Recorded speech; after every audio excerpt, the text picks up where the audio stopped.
भी है, मैंने ऑफिस में आवेदन भी दिया है, लेकिन हो तब तो यदि थोड़ा भी हमको आभास होता है कि गाड़ी बीच में रुकी है तो हम किसी से पूछ लेते हैं। नमस्कार, आप देख रहे हैं खासपुर न्यूज। मैं हूं आपके साथ अभय कुमार। अभी हम पटना के दनियामा के मध्य विद्यालय दनियामा में आया हुआ है और यहाँ पे एक ऐसे शिक्षक हैं जो नेत्रहीन हैं। कहा जाए तो उनके वो अपने खुद अंधेरा में रहते हैं, लेकिन बच्चों को जो है वो मार्गदर्शन देने का काम करते हैं और वो जो है यहाँ मध्य विद्यालय में वो टीचिंग का काम करते हैं, पढ़ाते हैं। और उनसे आइए हम आपको मिलवाते हैं कि वो जो आने में या जाने में या पढ़ाने में वो कैसे सरवाइव करते हैं, उनके से और विशेष जानकारी आपसे लेंगे। आइए उनसे मिलवाते हैं।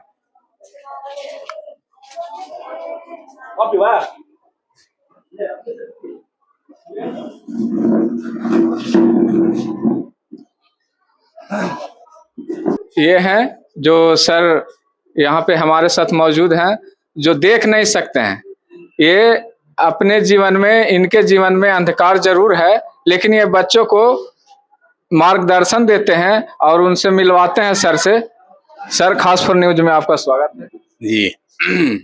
आपका क्या नाम हुआ सर? मेरा नाम विजय प्रसाद है। विजय प्रसाद है। तो यहाँ पे आप कब से पढ़ा रहे हैं सर? ये दनियामा मिडिल स्कूल है? मिडिल जी।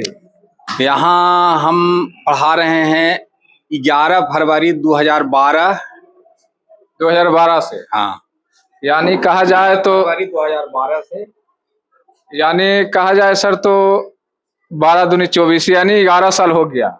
हाँ, लगभग 11 साल हो गया। तो आप कहाँ से आते हैं सर यहाँ पढ़ाने के लिए? पटना सिटी, बक्सी मैदान। बक्सी मैदान पटना सिटी से आते हैं। तो पटना सिटी से आपको यहाँ आने में कितना परेशानी होता है सर? अब परेशानी तो होती ही है, लेकिन अपने अपने अनुसार लोग उसका समाधान करते हैं। तो मेरे साथ भी परेशानी तो है, लेकिन अब उसका समाधान किया जा रहा है किसी तरह से। पटना सिटी जो अपने घर से सर यहाँ पे कैसे आते हैं? यहाँ तक आने में पटना सिटी या पटना साहिब स्टेशन जो कह लीजिए, वहाँ तक के कोई छोड़ देते हैं मुझे घर से, और वहाँ से बाई ट्रेन फतुहा जंक्शन, और कोई भी ट्रेन हो, चाहे संजीवी एक्सप्रेस हो, चाहे राजगीर इंटरसिटी एक्सप्रेस हो, चाहे और भी कोई ट्रेन, कोई पैसेंजर ट्रेन हो, फतुहा जंक्शन से आने के बाद पुल क्रॉस करके और सामने ऑटो लगी रहती है, जिससे कि ऑटो वाला भी मुझे जानता है लगभग कि सर जाते हैं दनियामा, तो या तो बुला लिया, नहीं तो जो लोग डेली आने जाने वाले हैं उसमें से भी बहुत से लोग जानते हैं मुझे। तो मेरा हाथ पकड़ के और ऑटो तक छोड़ देते हैं, तो हम यहाँ आ जाते हैं दनियामा में। ऑटो वाले को हम बोल देते हैं कि भाई दनियामा हाई स्कूल है, वहाँ मिडिल स्कूल है, उसी के सामने जो है हमको उतार दीजिएगा। तो अच्छा, जो है सर आप पटना साहिब स्टेशन पे चढ़ते हैं ट्रेन पे, तो वहां से आपको फतुहा उतरना होता है। तो कैसे उतर पाते हैं सर? आपको अनुभव कैसे होता है कि जो प्लेटफार्म है 1 नंबर या 2 नंबर, जो नंबर प्लेटफार्म पे आने वाली है, तो अपना आते जाते एक अनुभव हो गया है कि लगभग यदि थोड़ा भी हमको आभास होता है कि गाड़ी बीच में रुकी है तो हम किसी से पूछ लेते हैं, नहीं तो लगभग यह अनुभव है कि फतुहा जंक्शन पर ही गाड़ी रुकी है जी। और थोड़ा भी शंका होता है तो अगल बगल वाले से सहयोग ले लेते हैं, पूछ लेते हैं कि भाई ऐसा है कि कहाँ रुकी है। तो बहुत से लोग रहते हैं, भाई अभी सर ऐसा है कि अभी फतुहा नहीं आई है, अभी आप निश्चिंत से खड़ा रहिए, चाहे बैठे रहिए।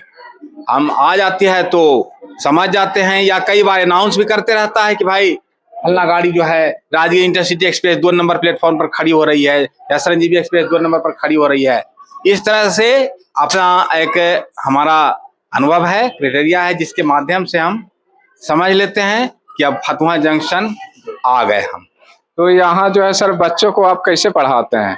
बोल के क्योंकि हम लोग तो ब्रेल लिपि के माध्यम से पढ़ते हैं, और आप लोगों की किताब या जो लिखावट है देवनागरी लिपि है, तो हम तो उसको ब्रेल लिपि में पढ़ लेते हैं। या मान लिया जाए कि कोई चैप्टर है, किताब है, तो हम कहे किसी को भी कि भाई जरा से इसको पढ़ के सुनाओ, तो पढ़ा, उसका एक्सप्लेन हम किए, या क्वेश्चन रहा, क्वेश्चन का जवाब हमने दिया, लड़का या लड़की, बच्चा या बच्ची उसको लिखा, समझा। और बहुत सारे बच्चे होते हैं तो एक साथ, तो मान लिया जाए कि कुछ बच्चे ऐसे भी होते हैं जो हल्ला भी करते हैं, कुछ बच्चे पढ़ते भी हैं। तो जो लिखने के बाद होता है कि हम कह देते हैं कि भाई ऐसा करो कि इसको कोई बोर्ड पर लिख दो, जिन लोगों ने इसको लिख लिया है उसको लिख दो, ताकि सब लोग उसको लिख लेगा। इस तरह से हो जाता है। अच्छा, जो आप यहाँ आते हैं सर ट्रेन से, तो अपना सुविधा भी तो आप ले सकते थे। ले सकते थे, तो सवाल है कि अब कहने को तो कहा जा सकता है, कहा भी है मैंने, ऑफिस में अब आवेदन भी दिया है, लेकिन हो तब तो कि घर के बगल में कर दिया जाए, तो अब हो जाए तब तो। यहाँ पे देख सकते हैं, नाम विजय प्रसाद है और ये पटना सिटी से आते हैं। इनको आने जाने में बहुत सारी परेशानियां होती है, लेकिन जो भी लोग इस वीडियो को देख रहे हैं वो ज़्यादा से ज़्यादा शेयर करें, क्योंकि बिहार के मुख्यमंत्री हो, उप मुख्यमंत्री हो, शिक्षा विभाग जो भी हो, सर को परेशानी को समझे और इनको जहाँ सुविधा हो, जहाँ सुविधाजनक इनको लगे, इनसे मिल करके बात करके और जो है वहाँ पे स्थानांतरित किया जाए। क्या सर सही है? वो हो तब तो ठीक ही है, क्योंकि यहाँ पे आप 11-12 साल से पदस्थापित। हाँ, 11 फरवरी 2012, यानी 24 आने वाला है, 12 साल हो जाएगा। हाँ 24 तो आने वाला है ही। तो यहाँ पे देख रहे थे खास फॉर न्यूज।